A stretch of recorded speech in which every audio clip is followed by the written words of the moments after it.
Okay, so hi everyone, thank you for being here. Very excited to kickstart this interesting panel about expansive strategies with our panelists. So just before we start, we want to just give a round of intros from each of you. Would you do your name, your position, and just the background? Yes, please. So, hello everyone, my name is Chiara, Caro. I am a co-founder, managing partner of AGCC. What we do, we source and invest in cutting-edge technology from South Korea, and we help the company accessing the GCC markets. We do it through sales, joint ventures, M&A. And that's brief. I can add that AGCC is an ecosystem partner of the MCC, research in Dubai, biggest in the world, and we're the official AI accelerator for the MCC.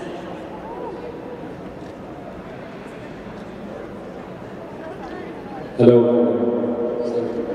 this is Hussein Amar, founding managing partner of Ventures, a Saudi-based venture capital focusing into MENA region-based technology startups in their early stages.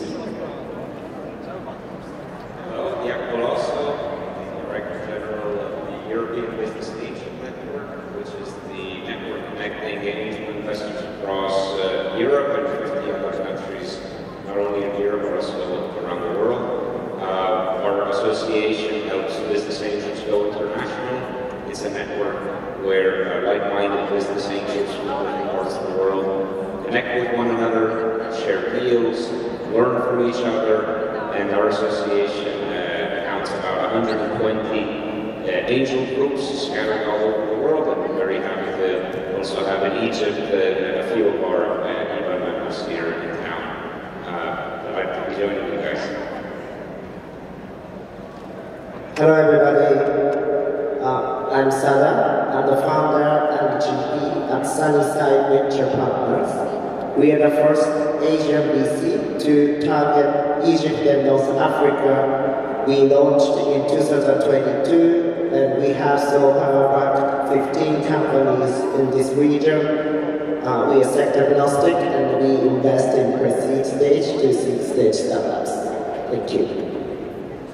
And I'm Noha.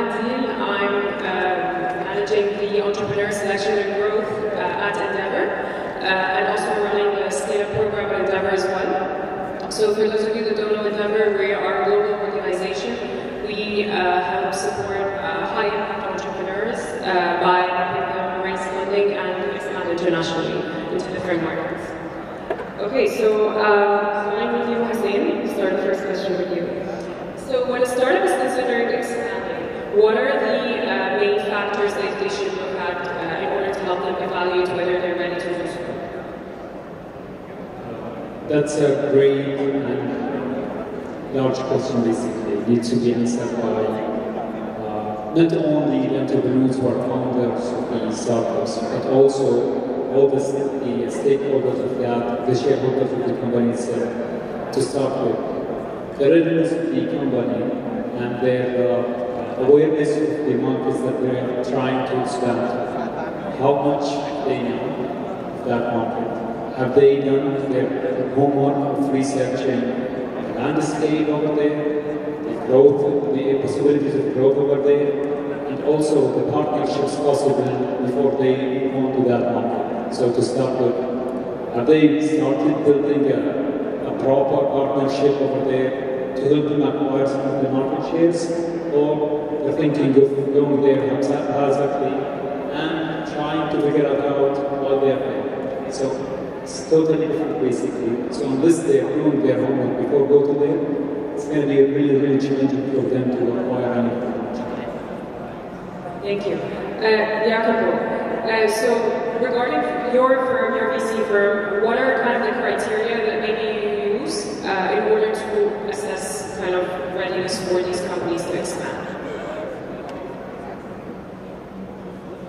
Well, definitely, angel investors, when they're looking at a startup and they're looking to help them to go beyond borders, one of the big things they look at is the go-to-market we're going to be expanding in. It really justifies the effort and the capital needed to get there. So, as you know, startups in their early years have very limited resources, and every dollar, euro they have to bank accounts.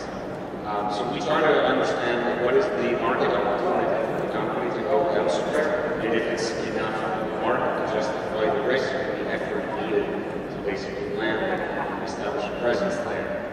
Those things are important. Okay, Sada, love the venture firm name Sunnyside. There's a lot of hope. So thank you for looking at North Africa to invest. My question would be kind of what are the red flags, you know, that you spot that you realize, okay, you know, this company or this VC firm is not ready to expand internationally. So red flags. Yeah, I definitely think not all the startups are tapped out for expanding outside. So I have a 4-letter word for assessing whether they are ready to expand outside the countries. It's called PPAP. It's not pen, pineapple, apple pen, if you remember. It's another PPAP. So the first P is PMF in the first market. So we have to have the PMF, we have to achieve the PMF in the first market. And when I say achieving the PMF, I have 3 things to check whether they achieve the PMF. One is monthly growth of 10%. The second is close to profitability. And the third is millions dollars of revenue or top line. If we clear all of these 3, we call it PMF. And if they achieve PMF in the first market, I think they are ready to expand. The second P is the pay, customer pay.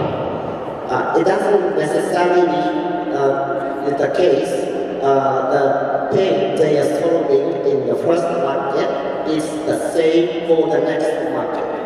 The pay, customer pay will change according to which market they tackle. So they have to understand whether the new market customers pay is the same as the first market pay or not. The third letter, A, is advantage, competitive advantage. Whether the startup has the competitive advantage in the new market as well or not. That's a very important thing to assess. The last P in PPAP is the local partner. So partner is always important to expand, especially from the perspective of regulatory landscape. So PPAP is the 4 things we should assess. Thank you. Chiara, I just wanted to connect that now to 2 things. Jacopo, you were saying that expanding globally is a huge effort. Clearly, it depends on the type of companies, etc. But I totally agree. And just that I just went through a few of the points that I also wanted to mention. And it's I personally believe that it's a move that should be done the moment that you have reached a certain structure and revenue in your home country, and where you're solid enough to take the risk of actually going beyond your own borders and have a solid market fit, product market fit, revenue streams. And the moment you actually go out, you would have to be very careful in validating if that is a good market. There's also, connecting to what you were saying, product market fit is not expected in any other. I mean, you can be perfect in your own country, but moving to a different one might be very, very different, right? So it's So this is, I mean, interesting, perfect segue to maybe my next question, which is kind of what are the main factors when conducting market research when you're expanding into these different markets, and what are the tools that you recommend for startups that already have, you know, kind of cracked their local market and are looking to expand into maybe different markets in the region? What are the tools that you recommend they go for when they're looking to expand? open to? Oh, go ahead. I would say, well, for sure, the validation point that I was thinking of. So the very first thing is market. Is market big enough? And then looking into it, is there a potential for my product? Validating that product. And so maybe smaller steps. I would also think, as Sada was saying, that there are a few elements like network, partners, and partnerships that are fundamental. I mean, think of network. Network itself can help you in validating your hypothesis, in creating connections to potential customers, in setting in the new market, etc. Knowing the ecosystem, getting to know the ecosystem, navigating the ecosystem, the local regulation, and partnership, which are fundamental. We're first step into they build trust, they facilitate access to the market. So yeah, summarize it probably. You have anything to say? So if I may add to that, they have to study as well the economical condition of that, let's say, is it a stable, growing economy or shrinking economy? How's the currency stability as well? Is there any problem with that? Is there any future forecast that, let's say, warning them from getting into that market or not? And then comes the geopolitical risks. It has to be assessed well before getting into that market. And then comes to the regulatory part as well. How much flexible the regulators are? They dynamic kind of regulator or kind of fixed and full of bureaucracy that will be like a hurdle for them to start operating, to start within? This is some of the things that they have to consider before moving on to that new market. And I think it's interesting, you all touched upon something very important, which is having a local partner, and I think that's very crucial when you're looking to expand. Do you see it kind of maybe as a deal breaker if you don't have a local partner or someone that kind of can help facilitate this growth? Or is it something that's kind of more of like an added value? Maybe just briefly,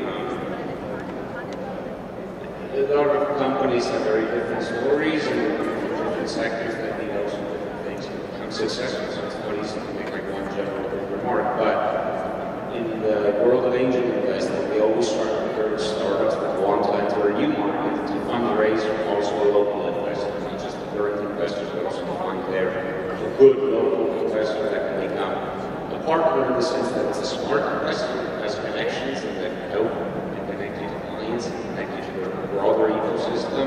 It can be somebody that also has not been there, done that experience to share with you and mentor you on.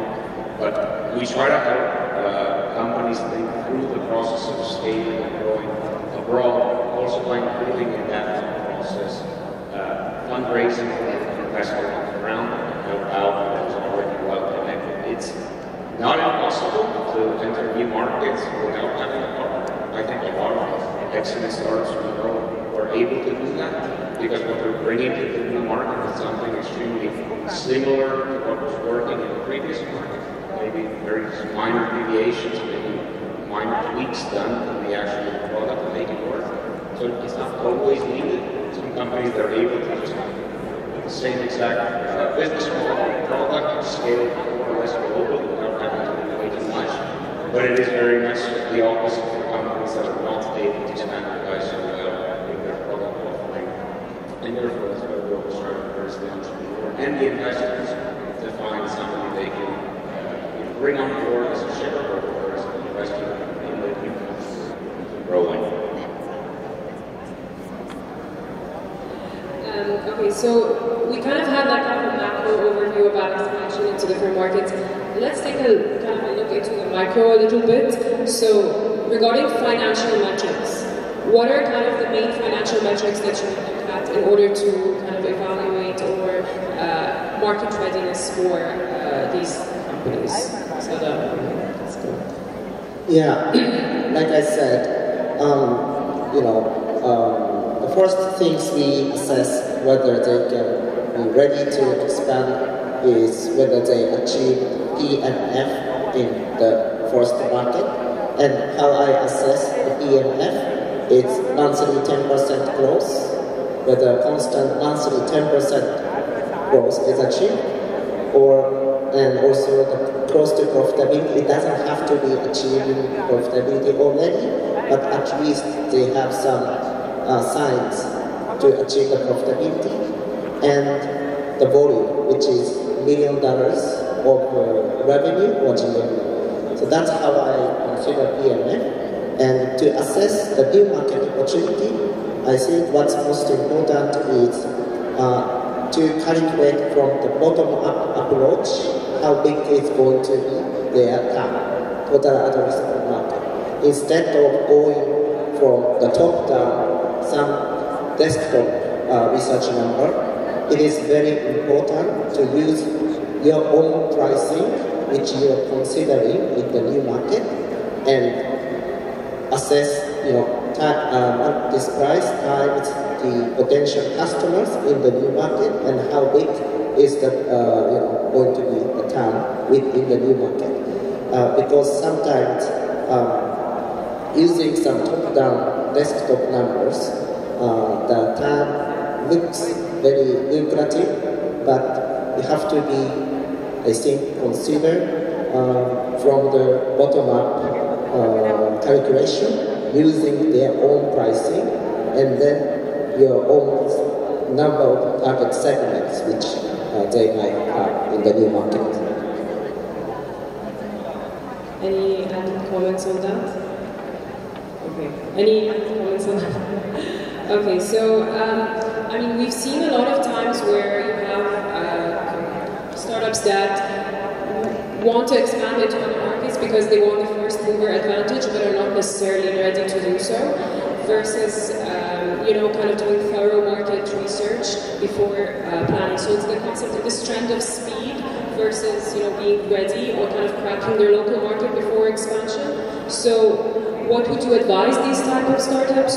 Would you look at them and be keen on investing? Is this your mantra maybe, or do you shy away from these type of companies that are looking at speed versus thorough planning? And this question is open to all of you. I'd be interested to hear your point of view.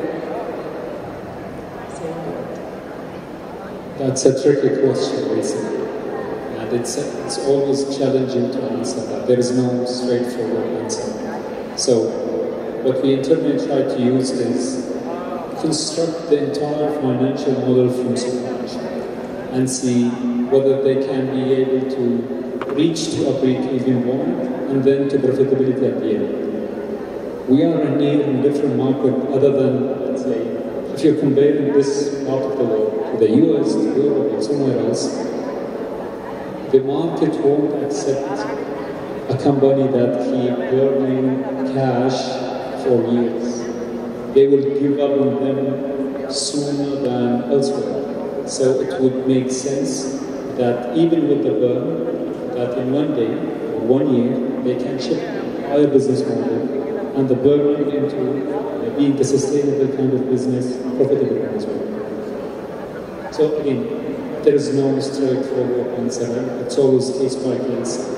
So unless they are well aware of the construction of the financial model, it wouldn't make sense to get involved with them as well. In the stage we invest in, so angel rounds and pre-seed and seed, speed is not the most important thing we're looking for in the company or in the founding team. Of course, we appreciate if they're able to advance and keep moving and growing relatively quickly, but we're actually even more interested in seeing product market fit and numbers that show that product market fit. So we always try to be more cautious with entrepreneurs that feel like they've figured it out in their home market and immediately want to jump into new places. Because go by the saying, nail it before you scale it. And I think it has a lot to do with finding the right product market fit, and then that kind of standard recipe that can be replicated easily, and you can also train people easily, so that you can grow the business abroad instead of being doing it in a very kind of handmade, artisanal way every time. So it is very much that making sure you figured out how to do it right, wherever you are, regardless if it's a big or small market, but figuring it out right before you take it somewhere else. Chiara, this is for you. So once the startup has expanded, what are the signs that they are contributing positively to this market? So what are the success factors that you use to evaluate, okay, they've expanded into this market successfully, and how fast is it to spot it, or how easy is it to spot that? The question, what are the success factors on going abroad, and how you spot them? As I was saying before, the very first thing to look into is the market size. I mean, does it make sense to put all my effort and money into the market? And as I mentioned, the networks, the partnerships, etc. And once in the country, the very first success factor is for sure revenue generation, which proves the PNF. It would be the growth, the revenue, and later on profitability. So having steady and structure would be probably growth of the team as well, including local talent, and I think it's very much related to revenue and profitability. So that's the major success factor, right? Yes, and of course then you can connect all the rest, customer growth, the churn, and so on. But the major for me would be that. Yes, and I mean a big thing is kind of the regulatory barriers and maybe the cultural differences when operating in different markets. So, what are the how can you mitigate these risks when companies are expanding into these markets? Yes, so basically there are a lot of the risks are the cultural and regulatory barriers. How can these companies mitigate these risks, or from your point of view, when it comes to these cultural differences and also with regulators as well? So, one of the things that we're trying to not enforce but encourage in every single founding team before they expand into a new market, let's say, to start either partnering up with a party that will ease their entrance to that market, and also by hiring C-level, let's say, based into that market, which again will give them access much easier, faster to that market. By this, they will have adaptation basically and customization to what fits to that new market. Yes, sure. Actually, for me, this is a nice question because we work with companies in South Korea, so it's the South Korean teams that want to access the market in the GCC, which is a completely different world to them, and it's very different cultures, and the struggle that they actually face is mostly cultural. And the Koreans are very strict, very straightforward, very transactional. The Arab world, like as Italian, is very different, we're more relational, and so we work a lot on this, and that's actually our strength, being somehow, in a sense, passing the expression middlemen, and supporting them with managing, especially first relationship building in the region, and explaining how it works. It is a challenge, and it can be a challenge. I mean, doubling down on this with culture, you have a lot of startups that are present in different markets, and also we hear even at Endeavor that they have a challenge with operating different offices in different markets. Be it culture, be it operationally, it's kind of not easy.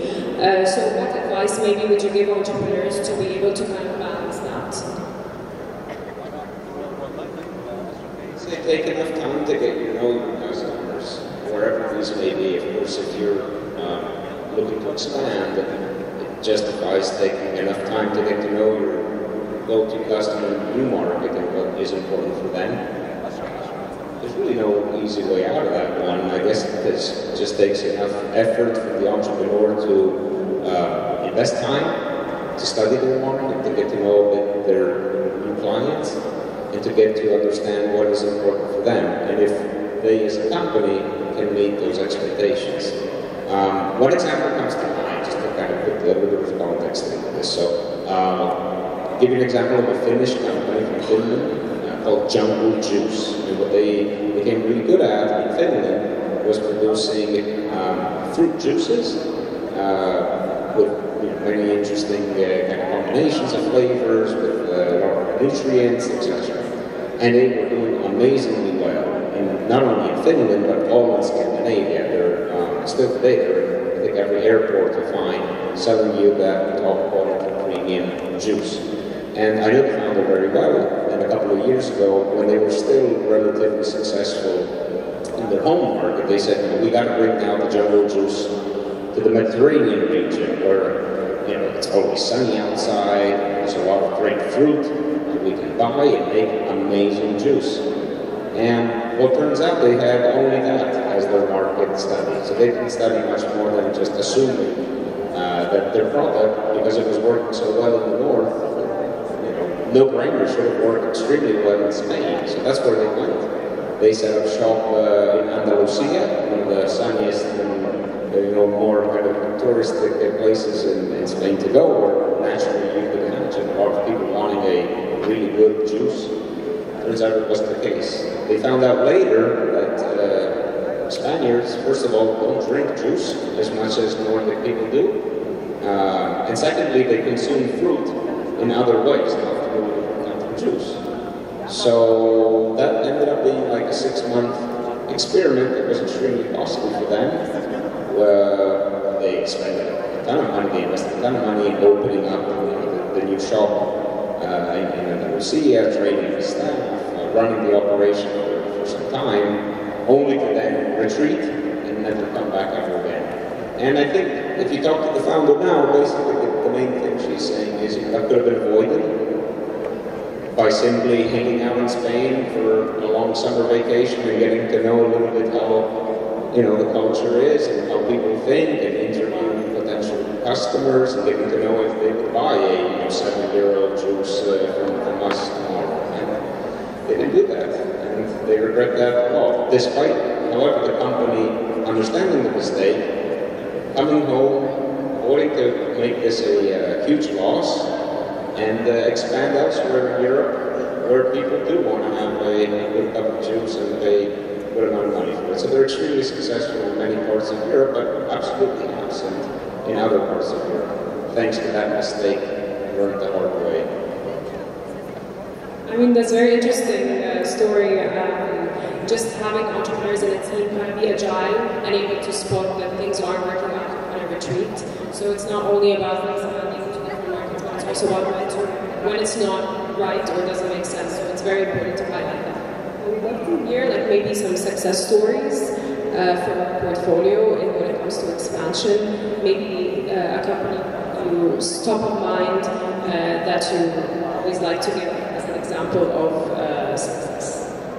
Yes, I can give you very early stage companies which, even though it's early stage, they are successfully operating in 9 African countries.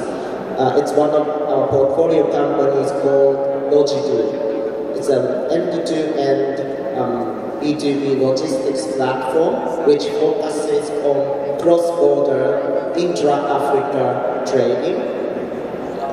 How they achieve this expansion at seed stage, by the way, they are already profitable.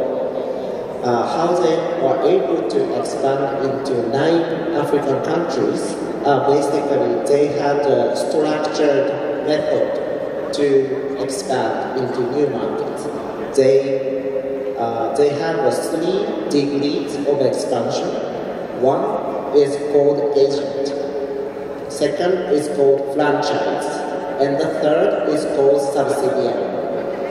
They start from having agents in a new market, and they assess whether this market has a good potential enough to launch the franchisee model. And they have certain threshold to make this country into franchise country, and then once they make it franchise country, they choose one logistics partner in that country as a franchisee, and then they share the revenue, and they also start another offering in this country, which is warehousing. And once they see the franchise countries have certain threshold of volume and unit economics, then they make a subsidiary in that new country. And then they offer full range of offerings. To do this, by doing this gradual expansion, what is the best thing is they can manage the P&L very efficiently and effectively. Lots of startups try to be in a haste mode to expand and burning a lot of cash, and they couldn't fundraise, and then they shut down. But because they do this gradual expansion, their cost and profit, the revenue and the cost are matching gradually, so that they can keep the profitable operation even though they expand into multiple countries. So I thought this structured way of expanding, gradual expansion, is important, especially in Africa, where the purchasing power and the macroeconomy is not stable. We have to be very, very careful, and also... Can I share a story? One of our portfolio companies started out from here, from Egypt basically. And we started investing with them since the seed stage, where they had barely no revenue actually.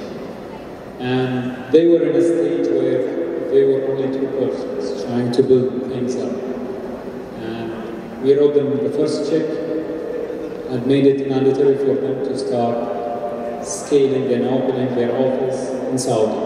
So we give them the Saudi investment license from the Ministry of Investment, and then we started growing their team. Their perception was, because of the availability of talent and cost of talent acquisition in here is much, much cheaper, more available than elsewhere, they wanted to stay in here. However, from our side, we saw it very clear that the adaptation from elsewhere of the market has to be, it will happen only if they exist elsewhere. And the minute they started operating from Saudi, because of the sensitivity of data that they were handling, the governmental entities actually were in favor of using their services. And guess what?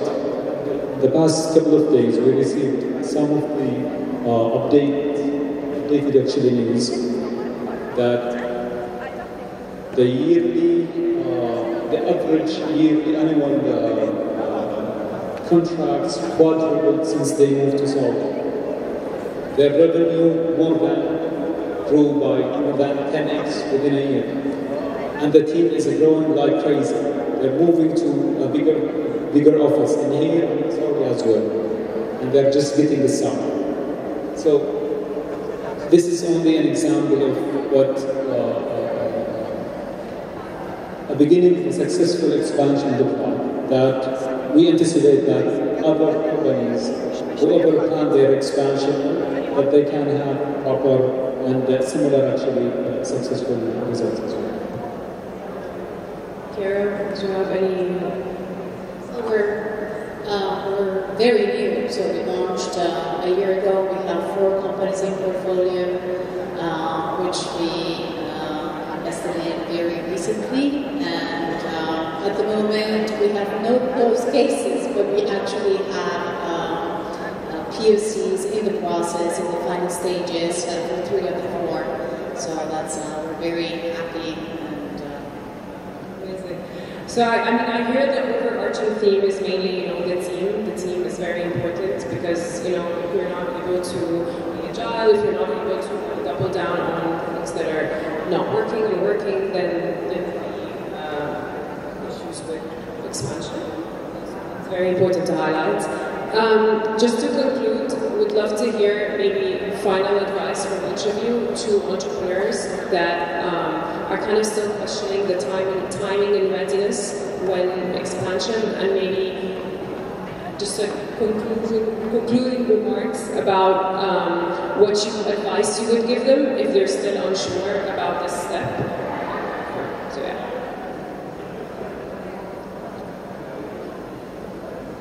It's kind of generic advice, it's not specific to anyone. First of all, whenever you're approaching an investor out from this country, you have to be prepared well.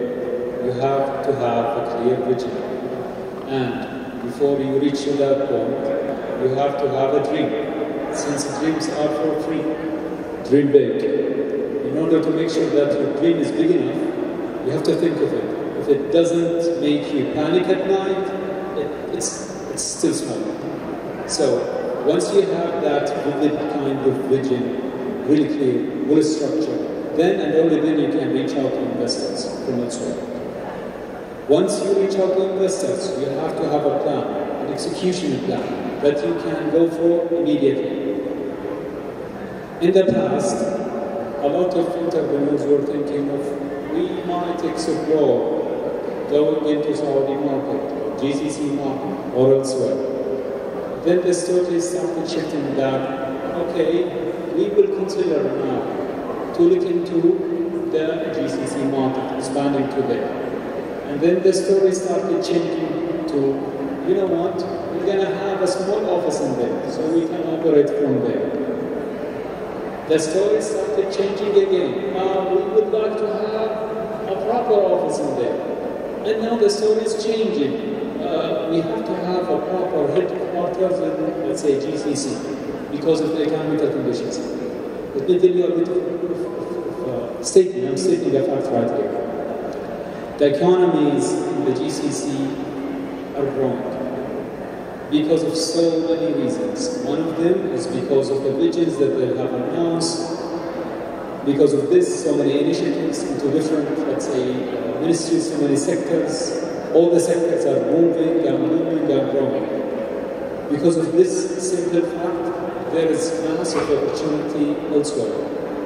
The opportunity in Egypt is great. It's massive. However, elsewhere have bigger opportunities as well. You have to consider them. And once you try to figure them out, you have to be serious and sincere with yourself and with your investors as well before you making a serious move. Great advice, thank you. Sada, go ahead. Yeah, okay. Yeah, I agree. I live here in Egypt, so I meet a lot of Egyptian startups. Recently put one slide talking about Saudi expansion. But you know, and we know, Saudi has got their own ecosystem, and just say it's easy, but just doing actually is very difficult. That's why I want to reiterate PPAP. The PMF have to be achieved in Egypt, in your first market, and pain has to be assessed, whether it's the same pain you were solving in here and the new market. A is advantage, whether you have a clear competitive advantage even in the new market. And lastly, and most importantly, whether you have a local partner who can support you in the new market. Without PPAP, I think it's very difficult. So I totally understand that Egyptian startups want to expand into Saudi, but it's very important to assess PPAP. And yeah, that's my final advice. Thank you. Excellent advice. My recommendation would be two recommendations. The first is obviously to get to know your go-to-market from the inside and from a first-hand knowledge point of view. Go there, spend enough time there until you get comfortable with your understanding of how this market functions. And then the second is be very, very careful with whoever you end up wanting to work with. People are everything in the startup business. Take enough time to make sure anyone you're hiring as your sales lead in your next market, or as the person that is going to be establishing your first franchise in your next market, take enough time to hire the right person, has the experience, the industry that has been there and done that already before, and make sure that if you don't hire the right people, you get rid of them right away. Don't hold on to the wrong people in the startup world. It's hire slow and fire very fast. So keep that in mind. I would just add on top of what Sada said, something extra. Again, I agree with you completely, and I would just simply add that they can do it in a very lean way. So start testing before just opening offices and hiring teams, validate, get the first traction, and once you realize through that traction that it's actually doable, scale it and grow it. Amazing. Thank you so much for your time. We have 2 minutes for questions, so if anyone has any questions for the panelists, now's your chance. Okay, amazing. Thank you.